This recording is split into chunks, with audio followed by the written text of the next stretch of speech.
লক্ষ্মীপুর পৌর শহরে একটি বেসরকারি হাসপাতালে ভুল চিকিৎসায় রৌশন আক্তার নামে এক রোগীর মৃত্যুর অভিযোগ উঠেছে। নিহতের ছেলে আবুল হাসান রনি অভিযোগ করে বলেন, তার মা মূত্রথলিতে পাথরের কারণে মিলেনিয়াম হাসপাতালে চিকিৎসাধীন ছিলেন। শুক্রবার তাকে অপারেশন থিয়েটারে নেওয়া হয়, কিন্তু ওটি থেকে বের হয়ে ডাক্তার নূর আলম জানান তিনি মারা গেছেন। তবে কেন এই ঘটনা ঘটেছে তার কোনো ব্যাখ্যা তিনি দেননি। এতেই ক্ষোভে ফেটে ওঠেন স্বজনরা। সম্মানিত দর্শক, আজকে আপনাদেরকে দেখাবো এমন কিছু গুরুত্বপূর্ণ ভিডিও যে ভিডিওগুলো দেখলে রীতিমতো অবাক হবেন। চাঞ্চল্যকর অবস্থা সৃষ্টি হয়েছে, নেট দুনিয়ায় তুলপার, সামাজিক যোগাযোগ মাধ্যমে ভাইরাল। আসুন কথা না বাড়িয়ে দেখে আসি সেই ভিডিওটি।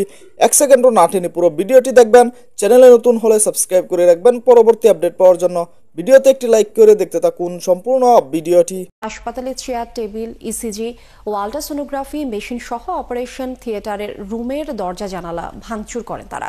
ভুল চিকিৎসায় রৌশন আক্তারের মৃত্যু হয়েছে উল্লেখ করে জড়িতদের বিচারের দাবি তাদের।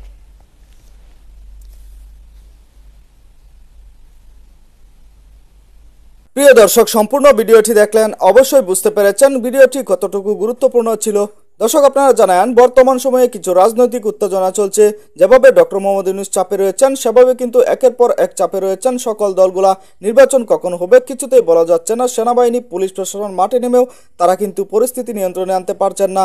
বিভিন্ন আন্দোলন সংঘর্ষ নিয়ে কিন্তু রাজপথে এবার একের পর এক উত্তপ্ত বিরাজ করছে।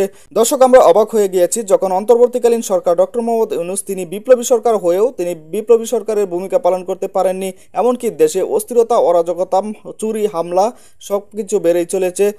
দর্শক, এই ভিডিওতে যে তথ্যগুলো আপনারা পেয়েছেন এ বিষয়ে আপনাদের মূল্যবান মতামত অবশ্যই কমেন্টে জানাবেন এবং পরবর্তী আপডেট ভিডিওগুলো সবার আগে পেতে চ্যানেলটিকে এখনই সাবস্ক্রাইব করে রাখুন। আসসালামু আলাইকুম।